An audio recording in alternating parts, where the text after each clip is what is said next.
Hi there, this is Jen, and thank you for joining me. Today I am creating a watercolor card using this Boho feather stamp set by Woodware Craft, which is Creative Expressions.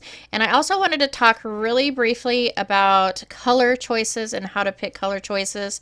I've never really thought about it in the past. I just picked colors that I thought went well. But for probably about a year now, I've been collecting color swatches on my Pinterest account.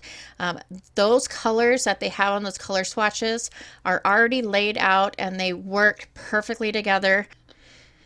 And I always picked colors based on, I saw a card that had these colors and it looked really nice, and so I used them.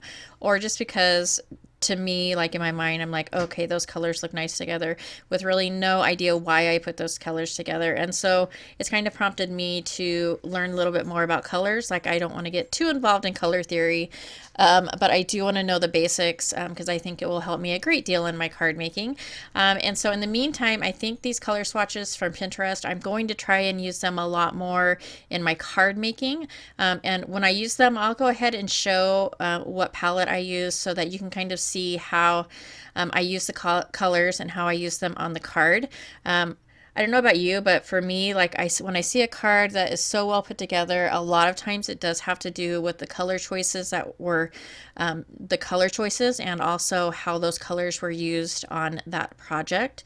And so I'm really looking to improve in that area, and I think it will help a great deal. So if you're like me and you're not really sure why you put certain colors together and you want to, I'm going to leave two links to some websites that I found that have been super helpful.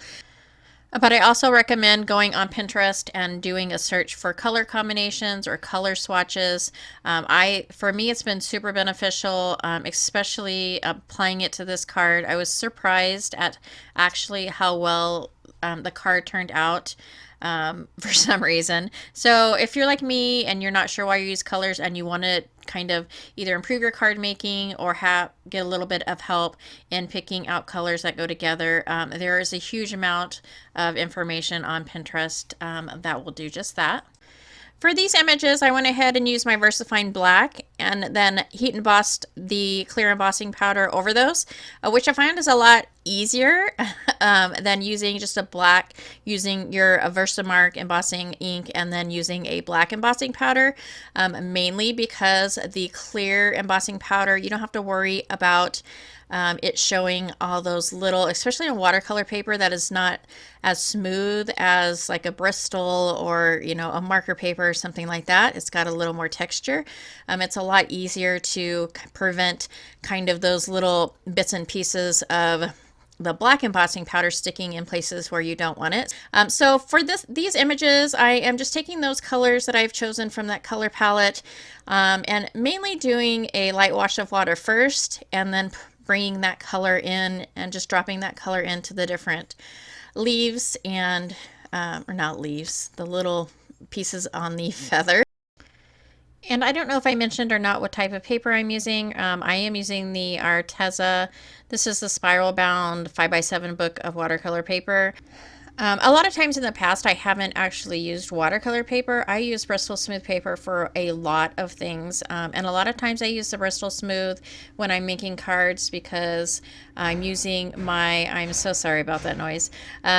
I'm using my brush markers or watercolor pencils or things that I'm not using a very much water at all when I'm applying them. And so I'm starting to use traditional watercolors a little bit more as far as the tubes and liquids and the pans, and so I will probably be experimenting a little bit more on my cards. I really love the wet on wet. I love the look it gives, and so for this one you'll see I went ahead and took a clean wash of water over the entire feather, and I'm just taking the color and dropping it in. And I'm loving the way that those colors just kind of blend into each other and move around on the paper is one of the things that I really, really love about watercolor. And for me, I'm probably better at doing a loose watercolor than doing something that is a little more, not rigid, but a little more detailed, I guess. So I've gone ahead and colored the first two feathers in using that color palette that I chose. And then for this last one, I don't know why, I was thinking that They were leaves. I think that's why I colored this in green. But it's supposed to be a feather, but I just colored it like I was going to color a leaf. So I did the same for this. I went through and did a clean, clear color wash, and then I did a light base coat, and then I'm going in with a darker color. So with watercolor, as with some other mediums that you would use, you always want to start with your lighter color first if you're going to be layering, and then build up the color on top of that. You don't want to start with your dark color if you're going to build more color on top of that. And then there's all these little kind of dots or different areas in the stamp that look really cool embossed. I'm just going over, I believe, with a sepia and coloring those. And then I'm going to add some detail with my Carbothello pastel pencils. I never knew there was such a thing. But there is. So they're like pastel chalks in pencil form. And I bought them because I started following a YouTube channel, and her name is Jenlee Mano. I learned a lot from her actually about watercoloring, and this was one of the products she had recommended. She does a lot of mixed media and a lot of like drawing and just really cool art. And this is one of the products that she had gotten recently, and she had recommended it. I'm not really using it here in that way, and so as I use them more, I will go ahead and probably do a little bit better representation of them. But for now, I'm just using them to kind of go over some of the little feather details and add some dark areas. So I'm just putting the pencil down and then blending that out with my blending stump. And these are somewhat soluble with water. They're not called water soluble. It's something else. It's something aqua something. So they wouldn't be like a watercolor pencil that you could blend out really well. But they do blend out. A lot of times you can use your finger to blend them out. But they're a really interesting product, and I can't wait to kind of experiment with them a little bit more and to use those. I did end up going back over that chalk pencil with a damp paintbrush, and they did move a little bit to kind of give that background for those feathers, which I did in a gray color.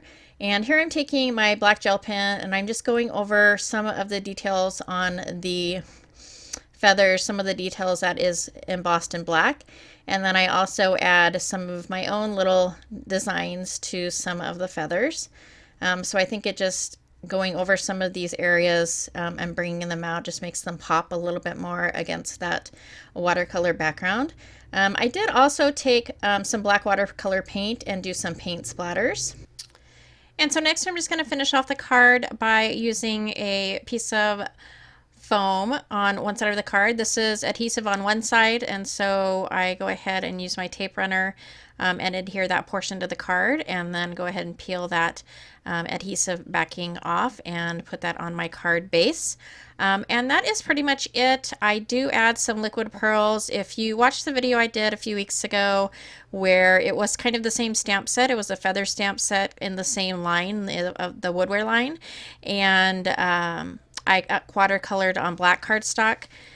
You'll know that I use the liquid pearls in that card also. I just think it adds a lot to stamps like this that have, you know, all those little dots in them. And so I use several different colors. I use Canteloupe, Sage, Royal Blue, and Dark Chocolate. And then I also used Marigold, and so I just put those around the feathers in different areas, and some of them I put on the feathers. But that is pretty much it for this card. I really like how this card turned out, and I'm really happy with the colors, and I'm so happy that, or excited, I guess, to start using more of those color palettes in my card making. So I hope you enjoyed this video. If you did like it or find it informative, please go ahead and give me a thumbs up. As always, thank you so much for watching, and I will catch you next time.